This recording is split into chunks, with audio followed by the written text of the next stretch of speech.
오늘은 약사제일이죠. 먼저 약사제일이지만 석가모니 부처님에 관한 말씀을 잠깐 드리고 얘기를 해볼까 합니다. 석가모니 부처님께서는 당신들의 제자를 위해서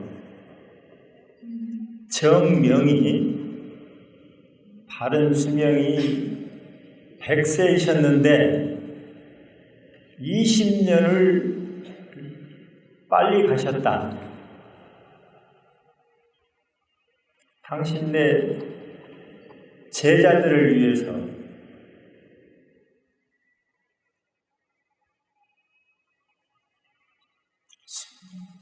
당신의 가르침을 따라서 수행하는 사부 대중을 위해서 20년을 빨리 가셨다. 정명보다. 그런 말씀 들어본 적 있으세요? 잘 못 들어보셨어요? 스님들은 대부분 다 아실 텐데. 근데 이 얘기는 스님들한테만 해당되는 것이 아니고 사부 대중, 그야말로 비구, 비구니, 우바세, 우바이 이렇게 수행하시는 남자 스님, 여자 스님, 청신사 수행하는 남자분들, 청신녀 수행하는 여자분들을 위해서 20년을 먼저 가셨다. 그러니 당신의 가르침을 따라서 수행만 하면은 언제든지 의식주를 비롯한 모든 복이 구족되게 되어 있다. 장애가 소멸되고 지금 종정 스님이 아니고 전 종정 스님이 누구셨습니까? 전 종정 스님 해인사 원당암의 해암 스님이셨습니다. 그분이 한 60대쯤 해인사에서 하시는 말씀을 보면은 그 두타행으로 참으로 근검 전략하고 소박하게 정말 입법망구라고 수행을 위해서 법을 위해서는 자기 몸을 잊고 수행에 전념해 오신 스님이셨는데 그분이 하신 말씀이 있어요. 당신이 수행을 하다가 보니까 이렇게 큰 스님이라고 사람들이 찾아오는 것이 자꾸 번거로움이 있어요. 안 그러겠습니까? 그래서 조용한 곳을 찾아가서 수행을 좀 해야 되겠다 하고 깊은 산으로 들어가시는 거예요. 자꾸 숨어 사람들이 찾아오니까. 그래 정말 하루 종일 걸어야 아니면 한 이틀, 3일쯤 걸어야 당도하는 그런 적정처로 아란야라고도 하는데 고요한 곳으로 가서 계셨다는 말이에요. 그런데 하시는 말씀이 참으로 묘하단 말이야. 어떻게 알고 오는지 모르겠어. 그래도 끝까지 어떻게 알고 찾아오더라는 거예요.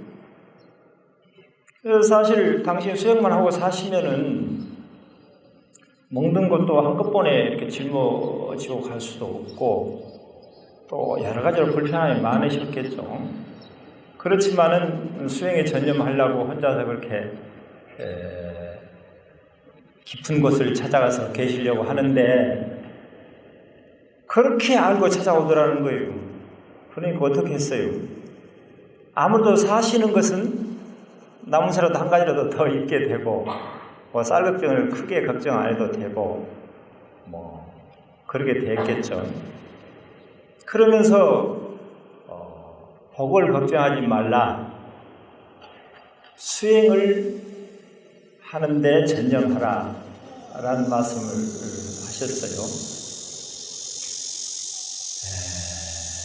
그래 수행을 하려면은 정말 그 크나큰 원이 있어야 아까 말씀드린 대로 입법망구를 법을 위해서는, 진리를 위해서는, 깨달음을 위해서는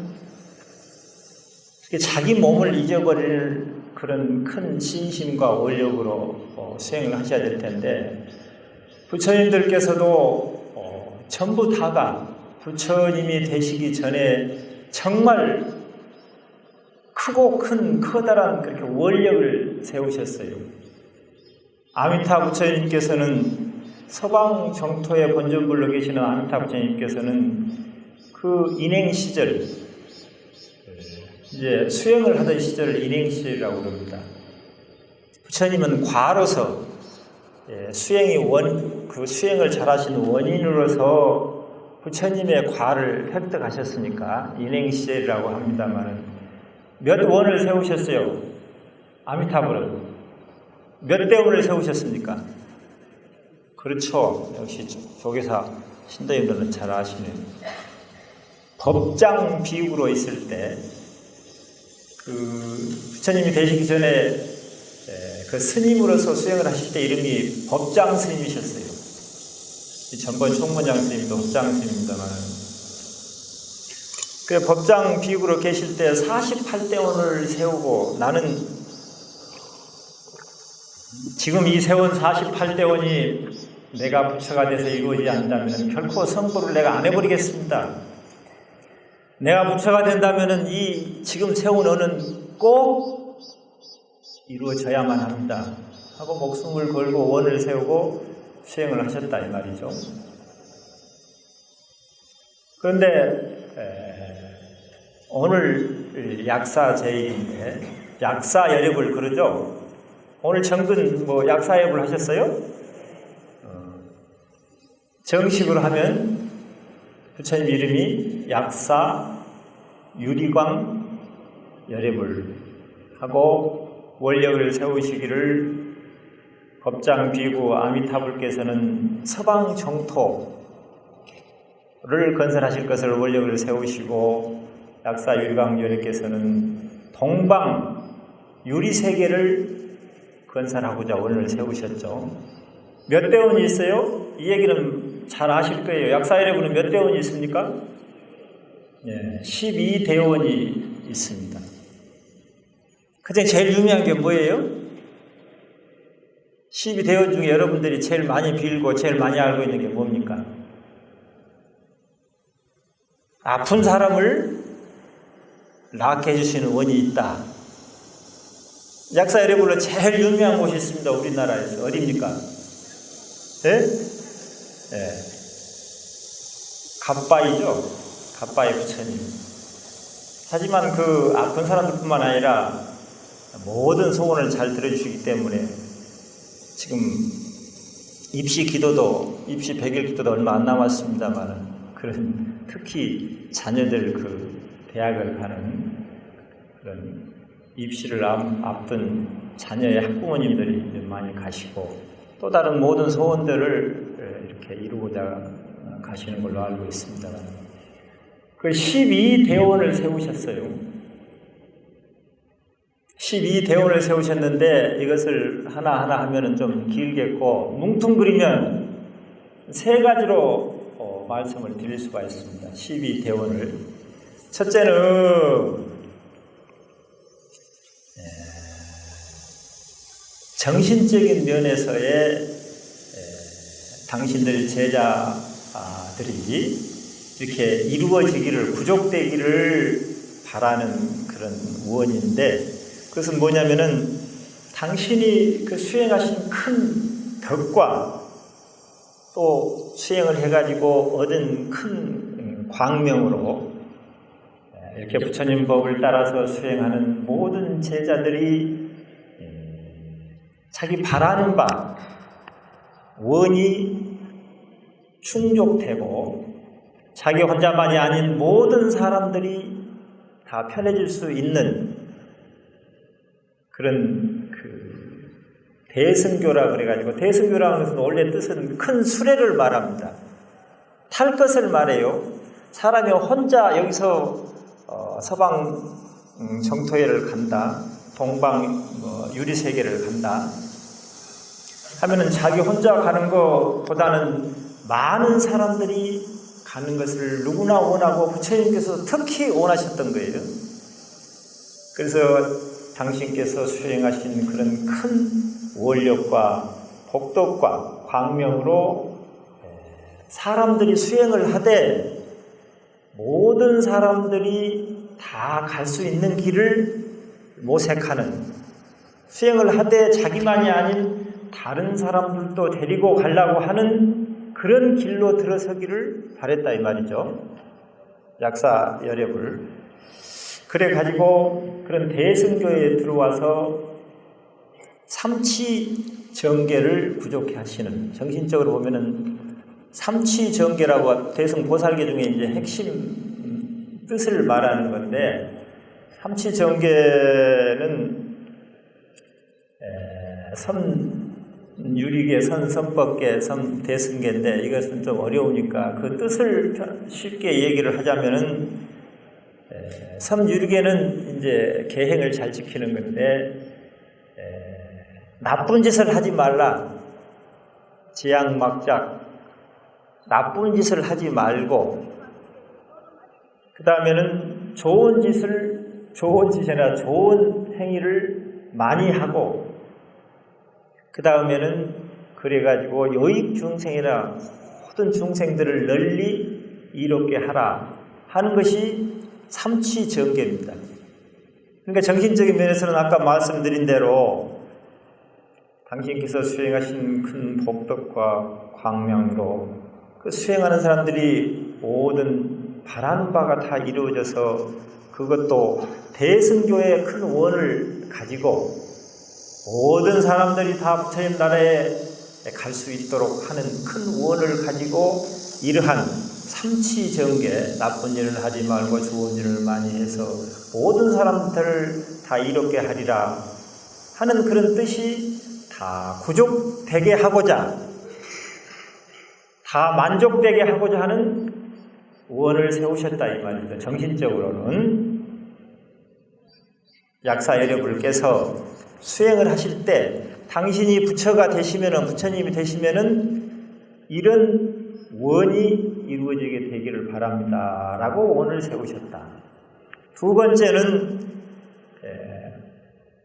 육체적인 면에서 아까도 말씀드렸지만은 특히 신체 부자유자라든가 몸이 아픈 사람들이 이렇게 잘 나아서 원만해지기를 원을 세우셨기 때문에 이 약사 여러분에게 그러한 기도를 하면 잘 된다라고 알고 계시듯이,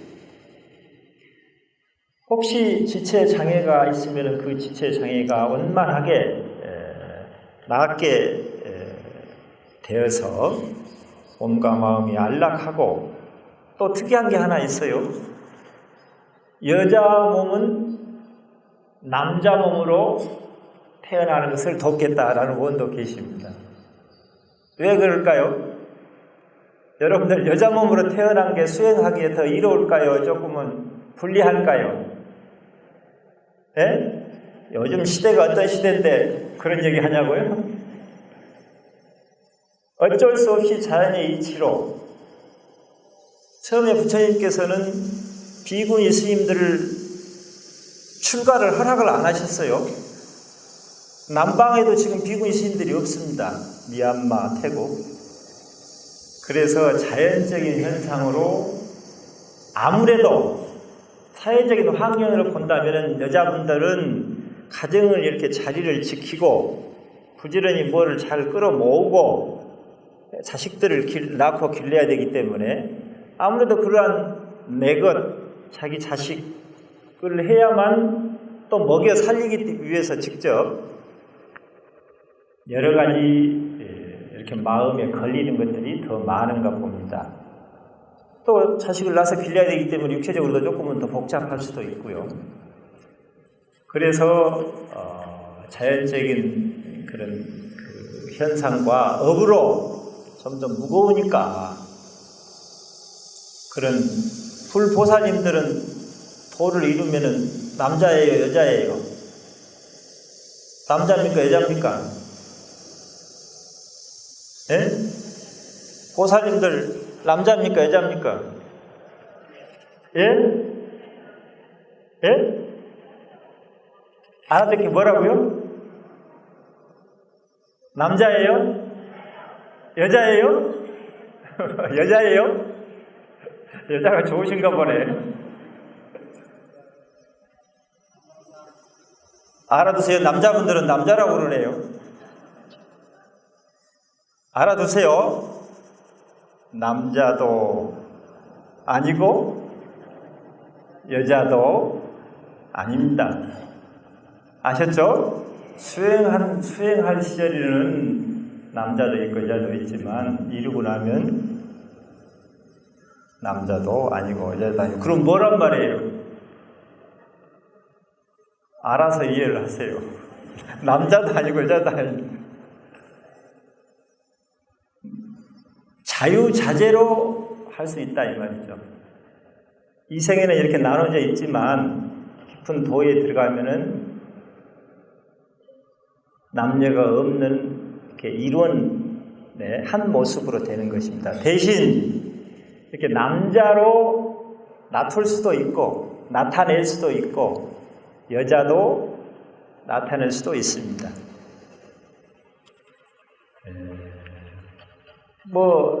이렇게 유교에서 말하는 태극, 우리나라 태극기 할 때 태극 있죠?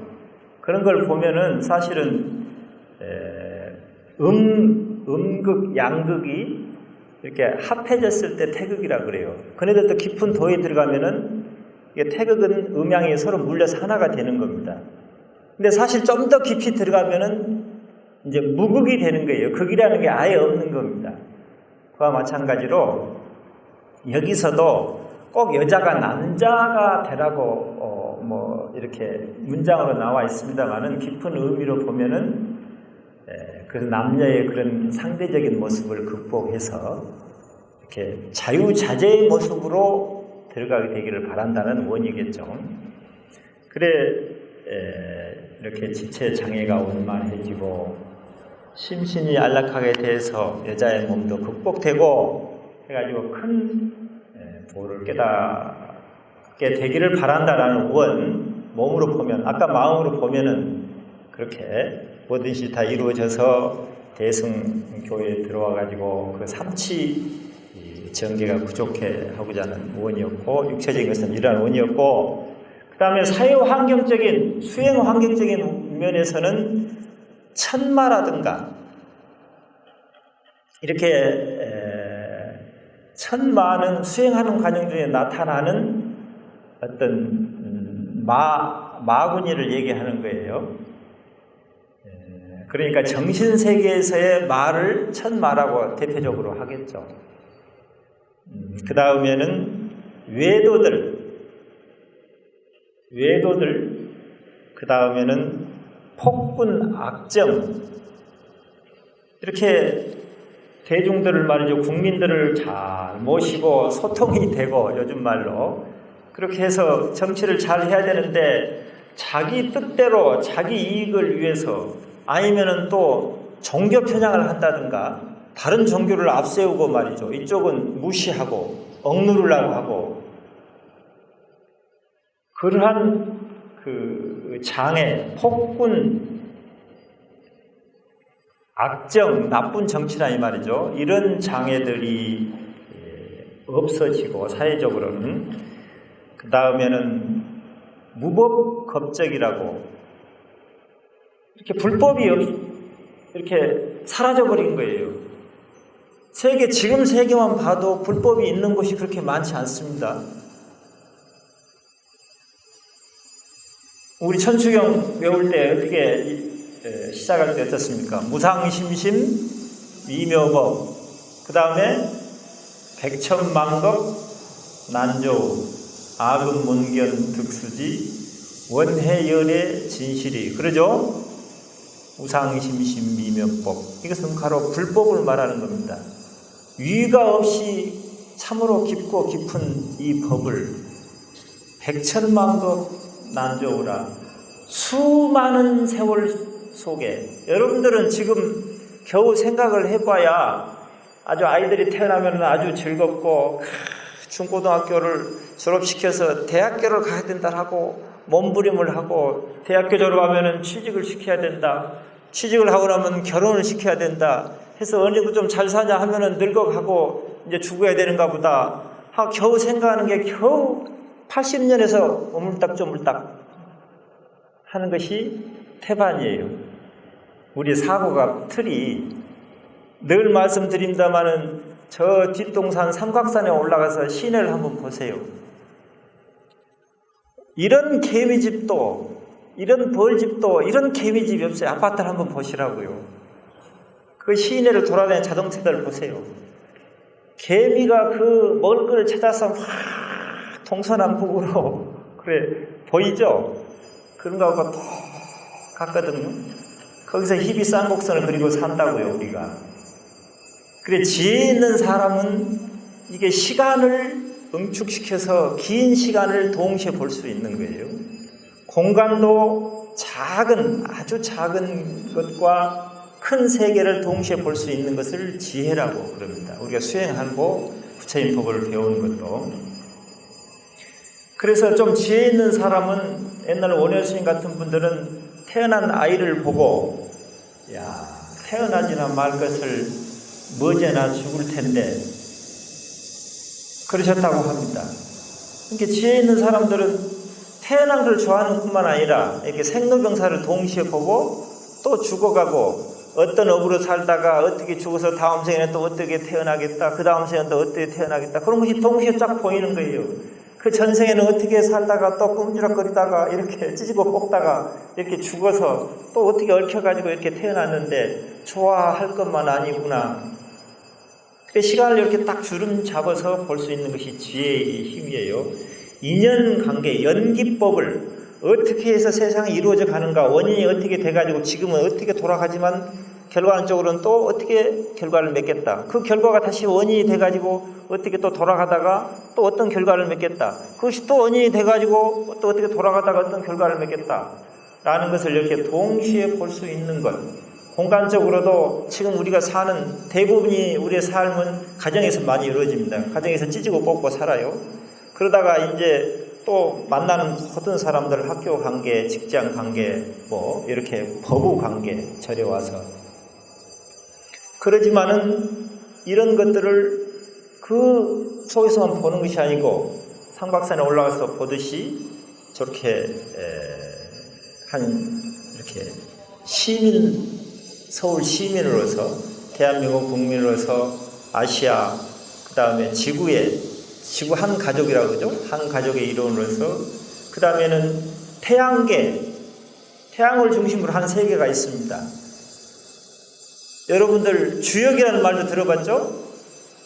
주역이 뭐냐면은 사실은 좀 빗나가긴 합니다만은 태양계 소식을 환하게 아는 것이에요. 근데 태양을 중심으로 돌아가는 달, 얼마 전에 일식이 있었죠? 이렇게 돌아가면은 가다가 지구가 태양을 가리니까 우리나라는 한 조금 남았고 뭐 저게 제주도 끄트머리에서는 많이 가렸다는데 그렇게 세상이 우주가 다 맞물려 돌아가는데 태양계가 계절이 어떻게 되고 그 다음에 관계가 이렇게 밀물 썰물이며 지구와 달과 태양 이런 것들이 어떻게 돌아가서 언제는 비가 많이 오고 언제는 바람이 많이 불고 거기서 사람들은 어떻게 살아야 되겠다. 그런 것이 궁금했겠잖아요. 옛날에도. 그래가지고 그 주역이라는 그 원리가 그 원리인데 그 소광절이라는 그런 분들 소자라고 그러는데 그런 분들은 40년 동안을 주역을 이렇게 방에다 벽지로 발라놓고 두문불출하고 그걸 연구를 했어요. 그래야 지금처럼 뛰어난 과학적인 그런 기기가 없어도 만세력을 만들었습니다. 만세력. 들어보셨죠? 계절이 어떻게 변해가는가? 라는 것을 그 이치를 가지고 천체를 관측하면서 그 만세력을 만들었다가 만년 동안 돌아가는 그런 달력을 만들었어요. 그렇게 지혜가 출중한 분들이에요. 그래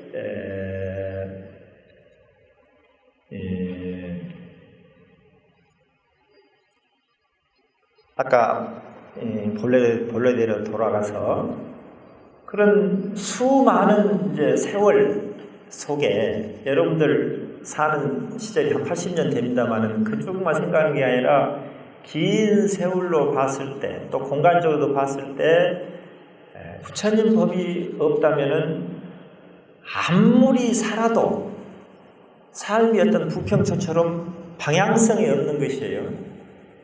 이렇게 생로병사 12는 우비곤해 이렇게 근심하고 걱정하고 고통스럽고 번뇌스럽고 또 즐겁고 슬프고 하는 것들이 계속 반복이 되지, 이런 데를 벗어나서 조금 벗어나서 좋은 데를 갈 기약이라는 것이 없다 이 말이죠. 불법이 없으면은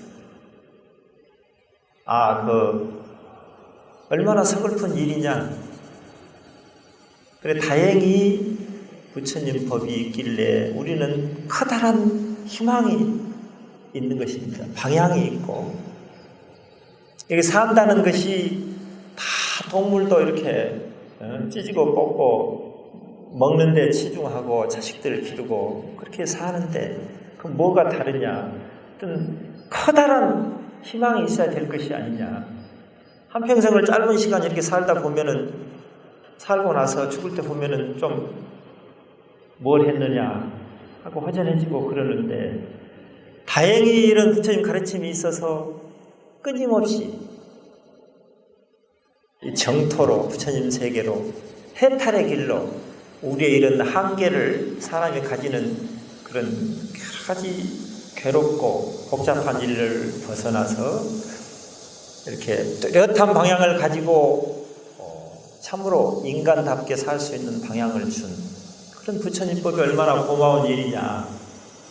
그런데 그 부처님이 법이 없는 것도 많고 시기적으로도 없는 데도 있다 이 말입니다. 그러니까 그런 것을 만나게 되지 않기를, 정법이 구주하기를, 바른 법이 항상 오래 머물기를 원력을 세우셨다 이 말입니다. 환경적으로 첫째는 천마나 외도나, 그 다음에는 폭군이나 나쁜 정치나, 그 다음에는 무법 겁적이라고 이런 바른 법이 없는 긴 세월이 많이 없기에 원력을 세우시고, 물론 기본적으로 배고픈 것이나 헐벗는 것이 없기를 원력을 세우셨다. 약사 열애께서. 그래서 이러한 원력 크게 나누면은 이런 정신적인 거, 지금까지 말씀드린 육체적인 거, 그다음에 사회 환경적인 것이 당신이 수행하신 그런 원력과 공력으로 다 구족돼서 내가 성불하거든 나의 가르침을 따라서 수행한 자들에게는 다 이런 것이 원만하게 구족되기를 바란다라는 원력이 이 허공에 여기에 항상 가득 차 있다 이 말이죠. 그러니 부처님 법을 이렇게 만나게 된 것에 대해서 얼마나 다양한 일인가를 아시고 분명하게 믿고 수행을 하셔야 된다. 석가모니 부처님께서도 당신이 100살까지 사시면서 그렇게 복을 수용하고 자기가 복을 받고 또 교화할 수도 있었지만은 순전하게 부처님 법을 따라서 부처님 법을 믿고 따라서 수행하는 사람들한테 모든 복이 이렇게 몸과 마음과 환경적으로 모든 복이 이루어지게 하기 위해서 20년 동안을 먼저 가셨다니까요.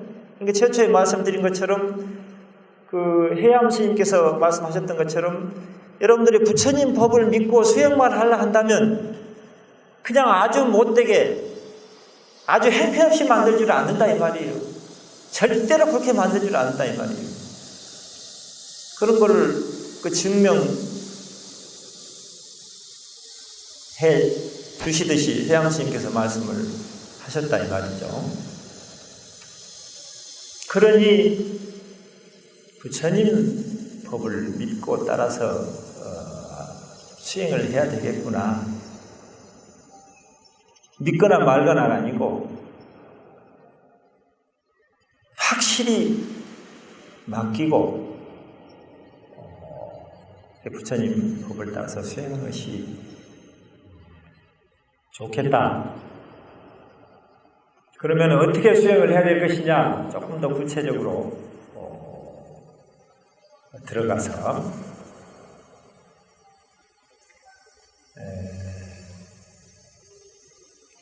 아유 일권경하니 불인지묵성이라 전계 무일자나 상광대광명이더라. 나에게 한 권의 경이 있으니 내 안에 한 권의 경전이 있는데 불인지묵성이라 종이나 먹으로 되는 경이 아니다. 내 안에 있는 경은 전계 무일자나 펴보면은 한자도 보이지 않지만 상광대광명이더라. 항상 광명을 놓고 있더라. 그런 경전을 여러분들이 모두 다 가지고 계신다 이 말이죠. 그래서 수행을 해 가는데 그러한 경전은 누구나가 다 가지고 있다 이 말이죠. 아까 구별을 지었지만 남자나 여자나 잘 살거나 못 살거나 돈이 많거나 적거나 바쁘거나 할 일이 없어서 우울증에 빠졌거나 그런 건 일체의 모습 분별에 상관없이 다 경을 가지고 있는데 항상 빛을 발하는 거울이다. 밝게 빛을 발하는 겨울이다. 아까 말씀드린 것처럼 지혜의 힘을 주는 거울이다. 지혜의 힘을 주는 거울이다. 시간적으로도 과거, 현재, 미래를 싹 비춰서 어떻게 되어갈 추이를, 변화의 모습을 언제든지 비춰주는, 그 다음에 공간적으로도 과거 시절에는 내가 미국에 있었는지 중국에 있었는지 아니면 한국 중에서도 어디서 살다가 왔는지 또 어떤 공간에서 서로 이렇게 살다가 부딪히고 헤어지고 찢고 뽑고 왔는지를 스포트라이트라고 내가 몇 번 말씀드렸을 거예요.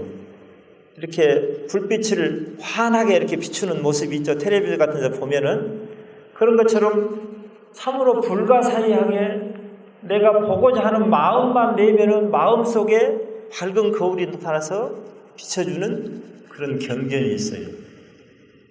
그 경전이 현재는 아무 글자가 한 글자도 없지만 마음만 먹으면 세상의 모습을 다 비춰주는 경전이 여러분들 마음 안에 있다 이 말이죠. 여러분들 마음 안에 있다 이 말이에요. 그것이 수행할 수 있는 희망이요 근본 믿음입니다. 다 거기에 비춰서 부처님한테도 다 알려드리고 여러분들이 공을 닦으면 그 거울로 해가지고 다 부처님한테 알려드리는 거예요. 부처님도 그 큰 거울을 갖고 계시니까 세상을 누가 와서 공을 들인다, 공부를 한다, 어렵다 하면은 전부 다 비춰. 그래서 저쪽에서 불이 더 반짝하면은 여러분들 안에 있는 경전에서 불이 반짝하면 금방 커다란 부처님 또 거울에 이렇게 비친다 이 말이죠. 상호 비쳐, 상호. 서로. 그래가지고 공부를 좀 많이 하면은 부처님께서 나를 어떻게 도와주시겠구나 하고 서로 비친다니까요. 그 경전이. 부처님도 경전 딱 한 권밖에 안 가지고 계셔요. 거울 경전. 그건 삼천대천세계 온 우주를 다 비치고도 남는 거울이고, 작게는 현미경 아주 작은 미립자 나노세계, 요즘은 나노세계라고 그러죠. 아주 작은 100분의 1 이상 100분의 1mm, 만분의 1mm, 1mm를 만으로 쪼개는 그런 세계를 나노세계라고 요즘 말로는 그러더라고요. 그러한 세계도 비칠 수 있는 거울이자 삼천대천세계 온 우주를 비칠 수 있는 거울이에요. 똑같이 가지고 있어요. 여러분들도 다 구별 없이. 그래서 그것을 닦는 것이 수행이라고 한다. 아셨습니까? 박수 한번 치세요.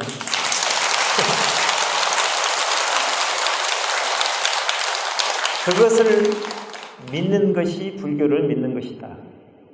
그것을 믿고 아는 것이 수행을 시작할 수 있는 최초의 걸음이다. 힘이다. 여러분들은 똑같이 부처님과 똑같은 경전이 여러분 마음속에 있습니다. 믿습니까? 있습니다. 그걸로 인해서 여러분들이 모든 복을 닦을 수 있고, 그런 그 경전을 닦으려고 노력할 때, 수행을 하려고 할 때 어려움이 풀리고, 모든 보이지 않는 그 허공에 모아둔 신장님들, 위로는 불보살님들이 그런 것을 하염없이 기다리고 계셔요. 안 하면은 미워하지는 않아요. 안 하면 미워하지는 않고 그냥 안타깝게만 이렇게 보고 있지만, 조금이라도 마음을 내서 닦으려고 하면은 정말 기다리고 즐거운 마음으로 기다리고 즐거운 마음을 내셔가지고 환희심을 내셔가지고 보호하려고 하신다 이 말이에요.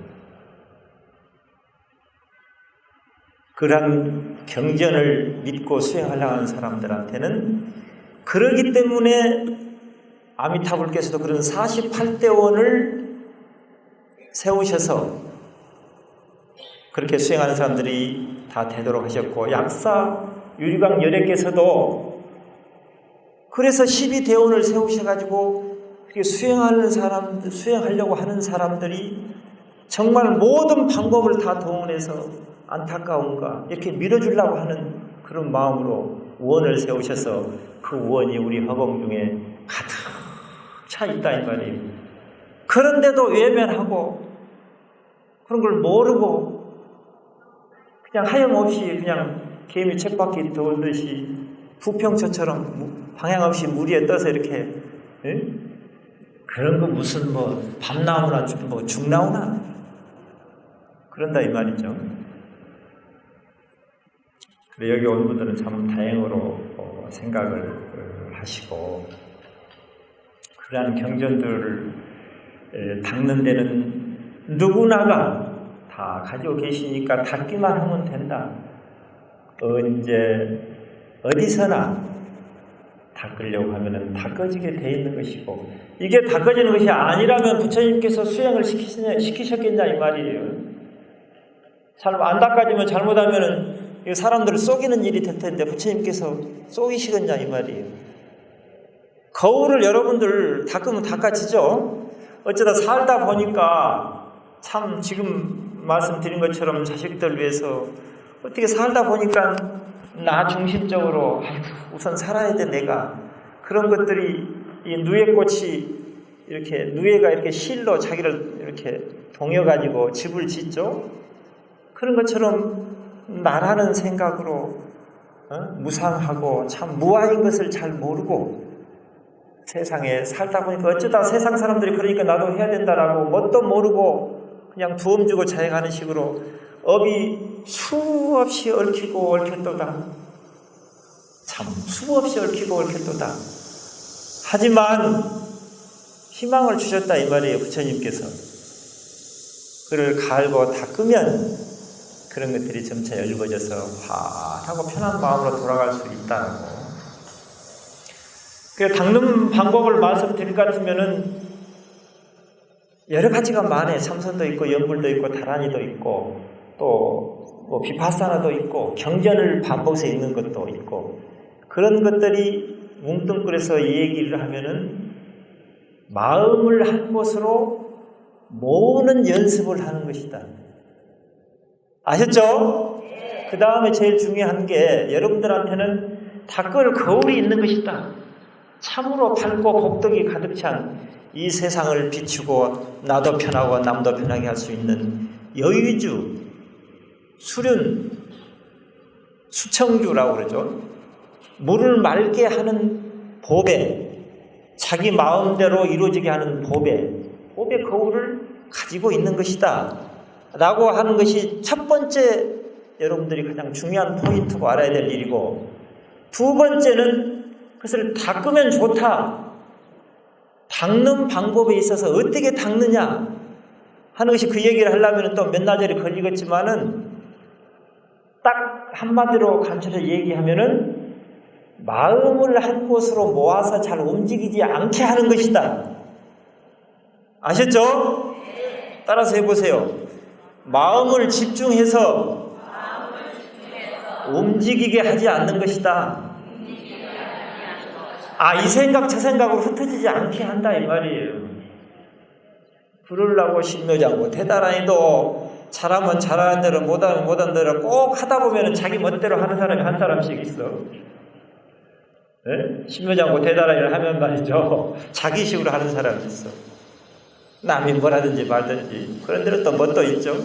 그게 신묘장구 대단하다 하는 것이고, 이런 영천에 산중에서 앉아가지고 땀을 줄줄 흘리면서 그렇게 참선도 하는 것이고, 여러분들도 그러셨겠지만 부모님들 겨울에 찬물에 목욕하고 쌀때박 지고 아이고 나무아미타불 관세음보살 우리 자식을 위해서, 그 한 마음 자식을 위해서, 우리 가족의 건강과 평안을 위해서 한 마음,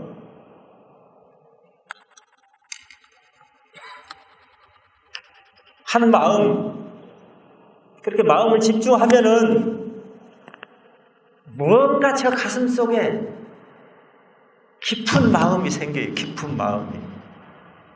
조금은 편안하고, 뭔지 모르지만 편안하고, 이렇게 보통 백날 써도 그 팔자인 그런 마음이 아닌 뭔가 좀 편안하고 깊은 마음이 생긴다 이 말이에요. 공을 들인다는 것은 마음을 집중하는 것이고, 수행을 한다는 것은 마음을 집중하는 것이다. 한 곳으로. 그러면은 보통 쓰는 마음만이 아닌 저 깊은 마음이 자기도 모르게 느껴진다 이 말이에요. 이 무슨 세계인가? 뭔지 잘 모르겠는데 깊은 마음이 무언가 느껴지기 시작해요. 그러면서 여기에는 깊은 이치가 있을 것 같다 라는 믿음이 생긴 거예요. 그러면서 마음이 조금씩 이렇게 알아지고 열리기 시작하면서 믿음도 그때부터 사실은 믿음이 생기기 시작하는 거예요. 아셨습니까? 괜히 믿음이 생기는 게 아니고, 여러분들 처음부터 그런 믿음이 잘 생긴 분들은 다 전생에부터 많이 닦아놓은 분들이에요.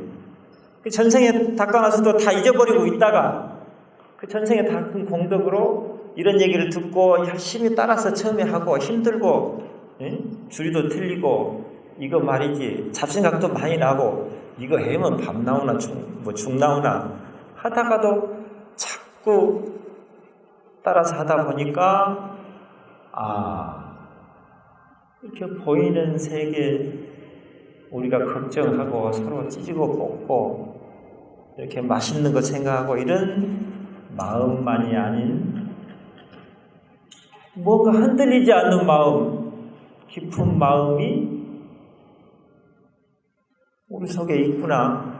우리 속에 있는 것인지 바깥에 있는 것인지 모르지만 그런 마음 세계가 있구나. 그때부터 믿음이 생기기 시작하는 거라니까요. 그러면서 부처님 당신께서는 이런 것을 가르치시려고 했는가요? 했는 거 아닐까요? 하면서 이제 믿음이 생기면서 그 방향성이 생기고, 참으로 살아가는 방향성, 그 마음에 대한 믿음과 그것을 갈고 닦고 찾아서 해탈해야 되겠구나. 산다는 것이 그냥 이렇게 겉을 맴도는 삶이 아니고, 이렇게 파도 치는 파도의 삶만이 아니고, 파도 저 밑에 있는 깊은 편안한 물과 같은 것을 알아가는 것이고 찾아가는 것이고 깨달아가는 것이구나 하는 믿음과 신앙의 방향성이 생겨서 점점 즐거운 마음으로, 남들이 모르는 즐거운 마음으로 신행생활을 시작하게 되는 거예요. 남이 잘 몰라. 그런데 세상에서 느끼는 세상에서 알았던 즐거움보다도 훨씬 즐거워 편안하고 그런 것이 수행 생활입니다. 그래서 이런 말씀을 같이 나누고 아미타불께서 약사 유리강 열애께서 원력을 세웠던 것을 간추리면은 항상 이 법을 믿고 따라서 수행하는 사람들에게는 이렇게 정신적으로 요즘에 특히 정신적으로도 어려움이 많습니다. 세상이